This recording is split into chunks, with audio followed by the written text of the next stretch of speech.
Power of silence देखेंगे कि किसी भी फेमस थिंकर के अकॉर्डिंग कम बोलने से हमें क्या क्या पावर मिलती है। तो साइलेंट रहने का सबसे बड़ा फायदा है कि you can remain ahead of your competitors. Jeff Bezos ने दुनिया का सबसे अमीर आदमी बनने के लिए साइलेंस की पावर को बहुत बार इस्तेमाल किया है।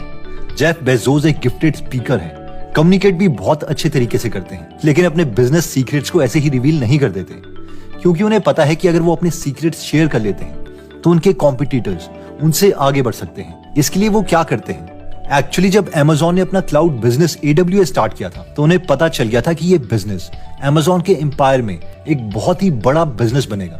ये कोई छोटा मोटा बिजनेस नहीं था, इसलिए उन्होंने कई सालों तक ये बात छुपा कर रखी। पब्लिक कंपनी होने के बावजूद अपनी एनुअल रिपोर्ट्स में उन्होंने इस बिजनेस का कहीं भी जिक्र नहीं किया। उनके शेयर होल्डर्स को भी नहीं पता था कि Amazon के क्लाउड बिजनेस से Amazon इतने ज्यादा पैसे कमा रहा है। जेफ बेजोस जानते थे कि क्लाउड के बिजनेस में कोई ब्रांड नहीं है, ये तो बस एक टेक्नोलॉजी का बिजनेस है जो कोई भी बड़ी कंपनी कॉपी कर सकती है। लेकिन जेफ ये जानते थे कि अगर वो इस बात को कई सालों तक छुपा लेते हैं कि क्लाउड बिजनेस से Amazon बहुत प्रॉफिट कमा रहा है, तो कॉम्पिटिटर्स उन्हें कॉपी करने में लेट हो जाएंगे, जिसकी वजह से उन्हें फर्स्ट मूवर एडवांटेज मिल जाएगा और वो बहुत ज्यादा मार्केट कैप्चर कर लेंगे। और एग्जैक्टली हुआ भी यही। जेफ 2015 तक साइलेंट रहे और फाइनली 2015 में Amazon ने अपनी एनुअल रिपोर्ट्स में रिवील किया कि उनका क्लाउड बिजनेस उन्हें बहुत पैसे कमा के दे रहा है। और इन रिपोर्ट्स को माइक्रोसॉफ्ट और गूगल ने पढ़ा और वो शॉक्ड रह गए कि क्लाउड इतना बड़ा बिजनेस है। एक साल के अंदर ही इन दोनों कंपनीज ने भी अपना क्लाउड बिजनेस लॉन्च कर दिया, लेकिन फिर भी ये Amazon को पकड़ नहीं पाए। और ये रहा AWS का पाई चार्ट, जिसमें ब्लू कलर Amazon का क्लाउड का मार्केट शेयर रिप्रेजेंट कर रहा है, जो है डैम 70.7%। माइक्रोसॉफ्ट है सिर्फ 10.8% में, और बेचारा गूगल जो कि टेक जायंट था, उनके पास सिर्फ 2.6% मार्केट शेयर है। I hope the power of silence हमें इससे पता चल गई होगी। नेक्स्ट ताकत जो साइलेंस हमें देती है वो है कि you will achieve the state of ultra focus. क्या आप जानते हैं कि एक लड़का था जिसका स्कूल उसके घर से 1 घंटे की दूरी पर था, और बस में जब सारे स्कूल स्टूडेंट्स एंजॉय कर रहे होते थे तो वो इस वक्त पर अकेले वो एक बस की सीट में बैठकर साइंस फिक्शनल बुक्स पढ़ता रहता था। और जब स्कूल की छुट्टियां होती थी तो वो बाकी बच्चों के साथ नहीं खेलता था, बल्कि चुपचाप जंगल में जाता, वहां से पॉन्ड के पानी के सैंपल्स उठा लेता, कभी कीड़े ले आता और उन्हें घर में आकर माइक्रोस्कोप के अंदर देखता। सब इस लड़के को बहुत ही अजीब सा मानते थे, लेकिन क्या आप जानते हैं कि ये लड़का बड़े होकर क्या बना? ये दुनिया का बेस्ट मूवी डायरेक्टर बना और उसने बहुत फेमस मूवीज बनाई, जैसे कि एवेटार, टर्मिनेटर, ट्रू लाइज और इवन टाइटैनिक भी। एंड यस, आपने ठीक गेस किया, ये लड़का है जेम्स कैमरून।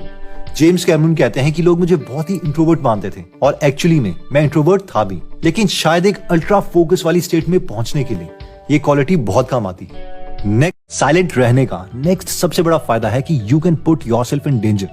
जैक मा बहुत ही फेमस हो रहे थे, वो सेलिब्रिटी से भी मिल रहे थे, जैसे कि Tom cruise, president Trump, even president Obama से भी मिले, बट एक गलती कर बैठे, पावर ऑफ साइलेंस को भूल गए।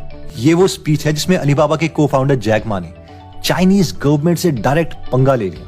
उन्होंने कहा चाइना में यूजलेसली बहुत रेगुलेशंस लगा रहे हैं, बहुत ही पुरानी थिंकिंग है यहाँ। इस स्पीच के बाद हम सबको पता है कि जैक मा गायब हो गए थे। एनीवेज, 3 महीने के बाद जैक मा नजर आए।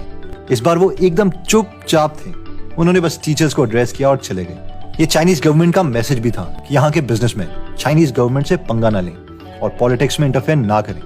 वहाँ के बहुत ही ऐसे बिजनेसमैन पावर ऑफ साइलेंस को जानते हैं और अपना काम से काम रखते हैं। For example, Chinese company Tencent के फाउंडर पोनी मा बहुत ही शॉर्ट इंटरव्यूज देते हैं और चले जाते हैं। इतना ही नहीं, हमारे मुकेश अंबानी भी कभी भी ये नहीं दिखाते कि वो किसी पॉलिटिकल लीडर से आगे निकल रहे हैं। जब एक बार इंटरव्यू में इंटरव्यूअर ने उन्हें इंट्रोड्यूस करते हुए कहा कि हमारे साथ मुकेश अंबानी है, जो कि हिंदुस्तान के सबसे पावरफुल इंसान है, तो उस पर मुकेश अंबानी ने कहा, मैं अपने को सबसे पावरफुल इंसान नहीं मानता। नमस्कार, हमारे साथ देश के सबसे पावरफुल व्यक्ति है, नहीं नरेंद्र मोदी जी नहीं है हमारे साथ है मुकेश अंबानी जी। जब मैंने कहा कि सबसे पावरफुल या ताकतवर व्यक्ति हमारे साथ है, किस तरह से आप देखते हैं, आप मानते हैं? नहीं, मैं ये नहीं मानता हूँ, मैं आपको सीरियसली लेता नहीं। नहीं, मैं ये नहीं मानता हूँ, मैं आपको सीरियसली लेता नहीं। नेक्स्ट पॉइंट कहता है कि the first one two speak loses. Recently मेरे कुछ रिलेटिव्स प्रॉपर्टी देख रहे थे, जिसके लिए वो बहुत सारे ब्रोकर्स के साथ कांटेक्ट में आए। बहुत से ब्रोकर्स उन्हें रोज कॉल कर रहे थे कि सर, मैम, कौन सी प्रॉपर्टी आपको पसंद आ रही है, किसमें क्या क्या कमियां हैं, चलो एक अग्रीमेंट बना लेते हैं, डील करते हैं। सारे ब्रोकर्स स्कार्सिटी प्रिंसिपल का इस्तेमाल कर रहे थे और कह रहे थे कि सर बस ये लास्ट प्रॉपर्टी है, बाकी बिक गई है, कोई डिमांड बढ़ा रहा था। सर जल्दी डिसीजन ले लेते हैं, 3 और फैमिलीज इसी प्रॉपर्टी को देखने आ रही है। और मुझे ये सारी ट्रिक्स पता थी क्योंकि सारे ट्रिक्स रॉबर्ट चालिंदनी की book influence the psychology of persuasion में दिए गए हैं। लेकिन आप गेस कीजिए कि मेरे रिलेटिव ने प्रॉपर्टी किस ब्रोकर से ली। उन्होंने उस ब्रोकर से प्रॉपर्टी ली जो कभी भी खुद कॉल नहीं करता था। जब भी मेरे रिलेटिव उसे कॉल करते तभी वो कॉल अटेंड करता और उस वक्त वो उन्हें बहुत अच्छे से ट्रीट करता और प्रॉपर्टी दिखाता और वो बाकी ट्रिक्स भी यूज करता था। लेकिन सिर्फ उसके साइलेंस की वजह से सबको लग रहा था कि उसमें कुछ बात है। ऐसा लग रहा था कि वो ज्यादा इन चीजों की परवाह नहीं कर रहा। और फाइनली डील उसी ने क्लोज की और ब्रोकरेज फीस उसे ही मिली।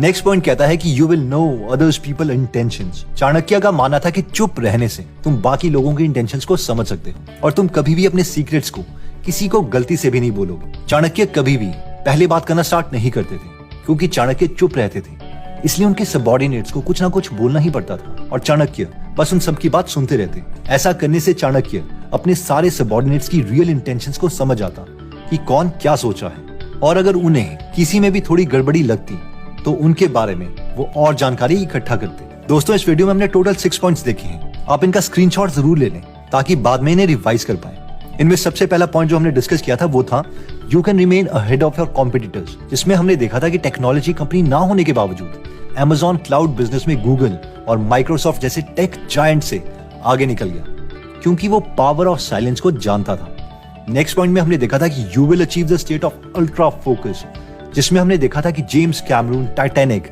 एवाटार जैसी मूवीज इसीलिए डायरेक्ट कर पाए